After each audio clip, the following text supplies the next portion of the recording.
So Squid Game Season 2 just dropped a while ago, and I feel like some dudes still don't understand how some of the games work. So here I am explaining children's games to you guys like you're still waiting for your mama to wipe your bum bums.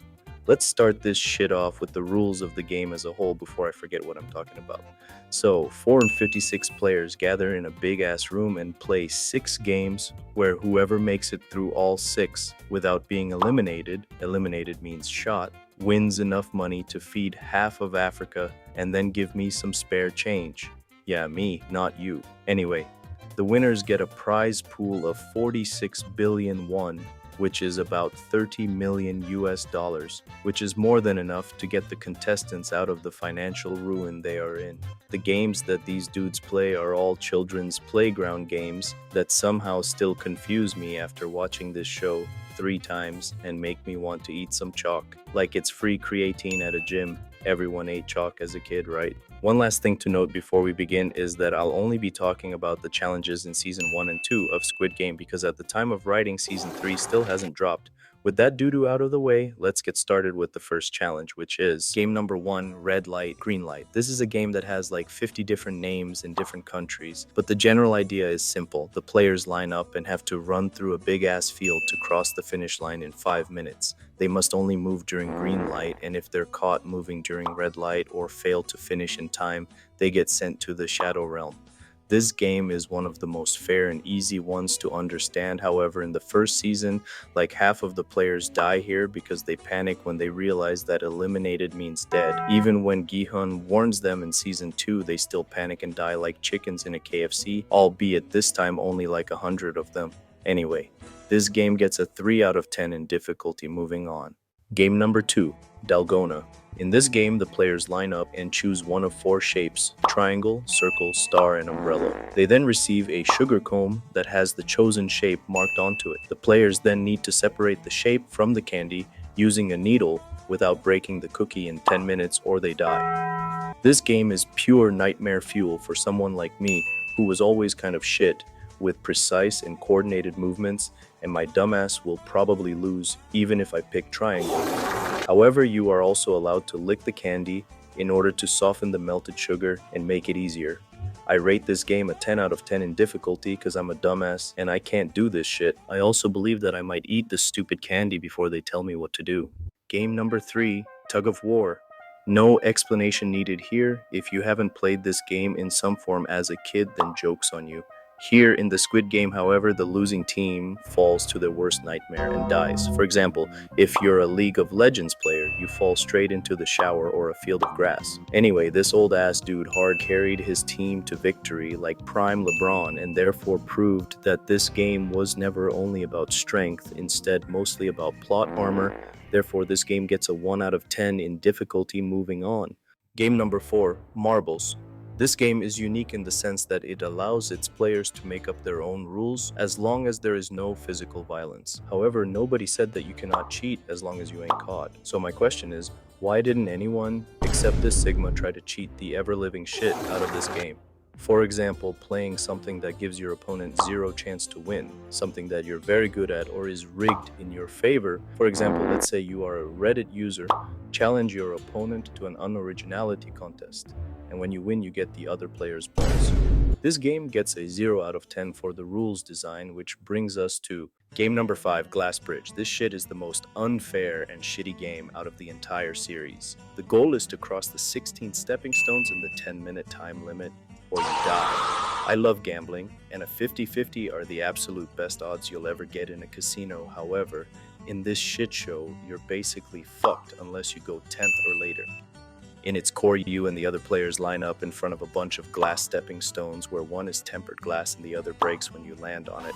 The whole game is determined before it starts by the choice you made of what order to go in, because the first 5 or 6 players have absolutely no chance of making 16 correct 50-50 guesses unless they have more luck than the guy who lost his ticket for the Titanic. The only way to win this, if you're one of the first to go, is to seek any way to cheat, like walking on the bars, and even then you'll need to hope that the chads in pink pajamas don't shoot you. This game gets a 9 out of 10 nevertheless, because gambling is the second healthiest thing after beer. Game number 6, Squid Game. The rules of this are so bizarre and weird, but before I explain them, can I ask you something? How in the actual fuck does this look like a squid? Because no matter how many times they say that the shape looks like a squid, I just can't see it. Are there some weird ass square shaped squids in Korea? Because if there are, no wonder the people there are insane in math. They basically got a geometry class in their ocean or whatever. Anyway, in this game, there are two teams, attack and defense. The goal of the attacking side is to enter the circle thing that is supposed to be the squid's head, and the defense's goal is, well, to defend. If the attacker is outside of the squid or in the rectangle thing, they can only move with one leg, but when they enter the head, they may now use both. Also, when the attacker is pushed out of the squid, once they've already entered the triangle, the attacker loses. If the attacker is able to tap the meeting point between the triangle and the circle, they win. Easy, right? Well, no, this game is the most bare bones one out of all of them, and there are no limits in terms of physical violence. And as a bonus, at the end of the first season, both players are given a pointy stick to cut butter with. If I were there, I would just kick the other dude in the balls or do a wet willy to throw him off guard and then run to the head of the thing. This game gets a 5 out of 10 because I hate seafood. Game number 7, Rock, Paper, Scissors, -1, and Russian Boom-Boom. I decided to throw both of these at once because they are not part of the games themselves, but I need to hit the 10-minute mark so that I can eat dinner tonight. So the Rock, Paper, Scissors -1 is just the normal game. However, you throw two symbols and pull one out when the ref is slang for referee, by the way, says -1. Here is the incredibly complex rules of rock, paper, scissors, because I can't explain that. I'm no rocket scientist. As per the other game that I shouldn't name because I might shit on the floor. But essentially, you load a Nerf gun with 6 chambers with 1 Nerf bullet, you spin the barrel and take turns shooting at your head. Whoever gets hit has to watch Sigma edits for 2 hours, which to be honest is worse than the actual penalty of losing the game, aka dying. Those games both get 10 out of 10 because they are perfect to play while drunk driving with the homies. Game number 8, Six-Legged Marathon. In this game, the players form teams of 5 and those teams have their ankles chained together. They then have to complete 5 mini-games along a circular track. The dumb part is that every challenge must be completed by one of each of the 5 members, which means that if one of you fucks up, then you all die. The 5 games are very simple, but I'll still find a way to not understand the rules. The first one is Dakji. There, the player must throw a goofy square origami at another one on the floor and flip it with the throw. I've tried this shit and I can tell you that it is impossible, so I give it a 0 out of 10. The next one is Flying Stone, where the player must throw a rock at another rock. Just imagine that the other rock is that one annoying ass classmate and you've got it. 10 out of 10. After that you've got Gongi, easily the most confusing game out of all of them, where you need to throw a small stone out of 5, then pick up one of the other stones from the ground while the first stone is still in the air and catch it. Then you do this like 15 more times, grabbing more stones as you go. And in the end, you need to do a flip or whatever. Very confusing, so I give it a 3 out of 10. Next up is Spinning Top, where you spin a top with a string.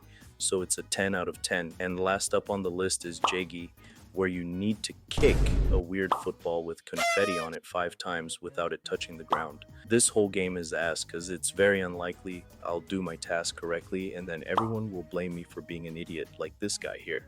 Therefore, I'll give the whole game a 4 out of 10. Moving on. Game number 9, Mingle, the last game as of the end of Season 2, all thanks to players 120 and 456 deciding to go full-on Call of Duty on the guards and denying us some more bullshit to talk about today in the process. Anyway, unlike the last game, this one is actually simple for people who can count to 10, so once again, not you. The players stand on a rotating platform while the dopest theme I've ever heard is playing in the background.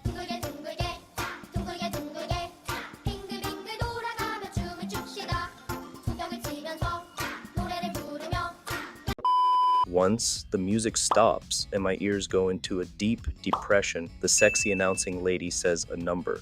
Then the players form groups exactly as large as the given number and sprint to the nearest door next to the platform.